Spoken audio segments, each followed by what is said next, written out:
It's great to be joined today by Tamler Sommers, who's a professor of philosophy at the University of Houston, also co-hosts the podcast Very Bad Wizards, and is author of the new book, Why Honor Matters. Honor is a super interesting topic, and I'm glad to have this opportunity to talk to you about it. You know, honor is, in the political world, associated positively with elements of society and also sometimes negatively with such phenomena as, for example, honor killings in some parts of the world. And I think in order to even start talking about this, Tamler, it's a good idea to first think about what we mean when we say honor. So maybe that's a good place to start. When we talk about honor in society, what are we really talking about?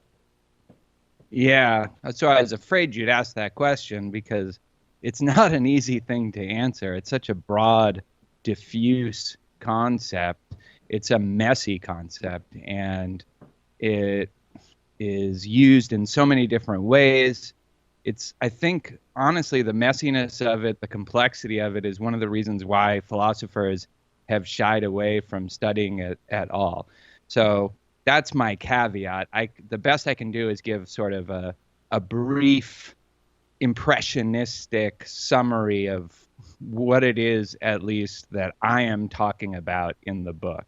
Yes. So really briefly, your honor within an honor group or honor community is your value or worth to the group. And this is both your perceived worth, so how the group perceives your value, but also your actual worth. There's an objective element to it as well. So somebody in an honor culture who is praised and honored and revered wants to actually be worthy of that, of the merit that is attributed to them. So that's what honor is. If you're talking about how honored am I, that's, I think, what we mean by that. There's also, I think, some characteristic features of more honor-oriented communities in contrast to non-honor communities. So communities where honor is a more central value. So for one thing, they tend to place a higher value on virtues like courage, hospitality, loyalty, integrity, and solidarity with the group. Again, this is on a spectrum, but when you talk about honor cultures, these are the kinds of values and traits that you find are advocated for. There's also a heightened concern for personal reputation and also your group reputation. So how you are perceived within the group is something that matters to you if you're in an honor culture a lot more than it would matter to you if you're in a non-honor culture. And then lastly, along with that comes a heightened sensitivity to insult or slights or challenges to your reputation or to your honor. So one way to move up in an honor hierarchy within a group is to challenge somebody above you, to insult them. And if they don't respond, if they don't stand up for themselves, then you can gain honor at their expense. So honor communities embrace a strong conviction that people should handle their own business, that they should stand up for themselves when they're challenged or insulted, and they are averse to turning to third parties to resolve their own conflicts. So this is why. Yeah, go I ahead. think that's a good. There's I think a lot there to sort of dig into. So to pick one of those things, just because we don't have a completely unlimited amount of time. I'm interested in Yeah. some of the traits that you connected honor to, like, for example, to pick one, solidarity with a group or the group.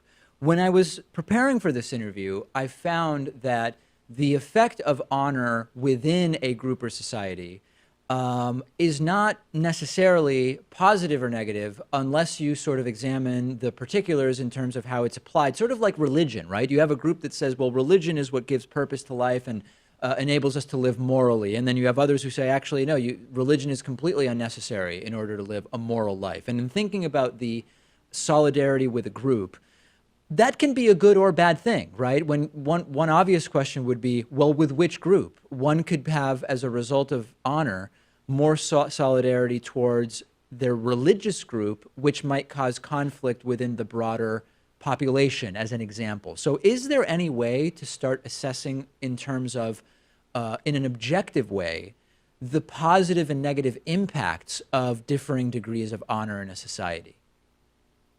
Well, I think a lot of that will depend on the norms or the code of the particular group in question. So one of the things that is extremely flexible across honor cultures of all sorts is what are the behaviors that and character traits that will bring you more honor, and what are the character traits or behaviors that will bring you shame. So they have these norms for allocating honor within the group.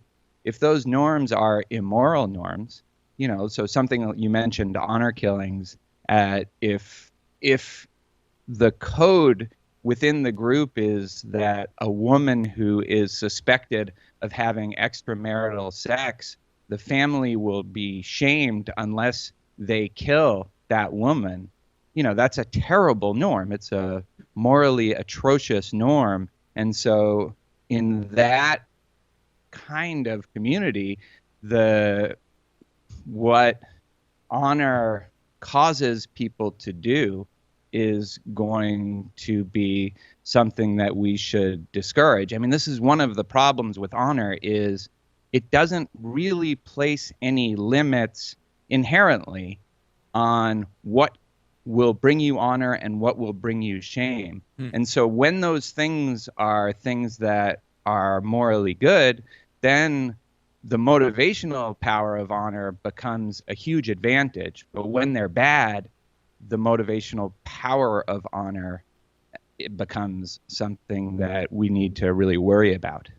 So within the United States, what would be the sort of primary subcultures or enclaves of society that are more honor-based? So the military, definitely, for one, sometimes, often explicitly. The Navy SEALs have a honor code that's spelled out. I think sports teams, and especially hockey teams and baseball teams, operate according to a strong honor code, often all these unwritten rules about respect, and there's a lot of collective punishment and collective responsibility and that feeling of loyalty and solidarity. I think you find in inner city or urban neighborhoods, you find a lot of honor communities, honor cultures.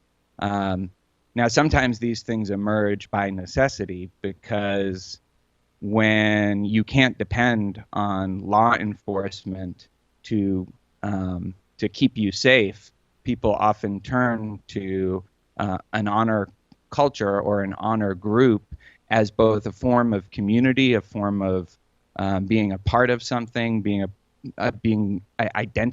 able to identify with something, but also as a form of protection. I'm curious about the sports examples you gave. I mean, I follow all of the major sports to some degree, but I'm curious about the ways in which baseball and hockey function more with elements of sort of an honor code than, for example, like basketball and football. Well, the sort of prime examples in hockey are the way that the fights operate. So there are teammates with very distinct roles. There is the scorer, and the scorer is supposed to score. And there is the agitator. The agitator is supposed to get under the opponent's skin. And then there are the enforcers who are supposed to protect the team, stand up for the team. And if somebody takes a cheap shot at their skill player, or their scorer, or their agitator, then the enforcer's job is to stand up for them. And that is something that they take great pride in, that the team, that brings the team together, that bonds the team. And that, so a couple elements in hockey that are really, really remind me of a well-functioning honor culture. There are all these unwritten rules about what you're allowed to do and what you're not allowed to do. And there's a kind of informal enforcement of those rules through the fights, through the brawls, through the kinds of hits that they'll make on the ice. And the officials have to use a lot of discretion in terms of how to manage it. And whereas in the NBA, if you even step off the bench when there's a tussle, you'll get fined and suspended for the next game. In hockey, the officials are really just trying to figure out what's the best way for them to resolve this dispute, to handle this dispute in a way that everyone will come away as satisfied as possible. Basketball lacks that. Football probably lacks that by necessity, although you could definitely make the case that football is an honor culture as well. Now with baseball, the biggest way is the beanballs and the codes that underwrite when you can hit a player and when you can't. So, a lot of times a player is hit because they show disrespect to the other team, maybe by jogging too slowly around the bases after a home run, maybe by sliding into second base the wrong way. But then also there is this kind of retaliation. If your own player has been hit, the pitcher is expected to go out and hit a batter that's sort of that person's their own, the person who is hit on their own team, their level, their status. Now the pitcher is supposed to hit the opposing player, and even though that opposing player didn't do anything wrong, there's this idea of collective responsibility and collective punishment. So yeah, baseball and hockey are the two examples that I use a lot because of these elaborate, almost Byzantine unwritten codes and all built around the idea of respect and accountability. Last thing I want to touch on in the very limited time we have left are rules that are established through a sort of honor infrastructure more difficult to dislodge than non-honor-based rules. So like as an example, if it's considered dishonorable for women to work outside the home in a society, is that going to be more difficult to dislodge based on it being a sort of honor rule than other types of rules?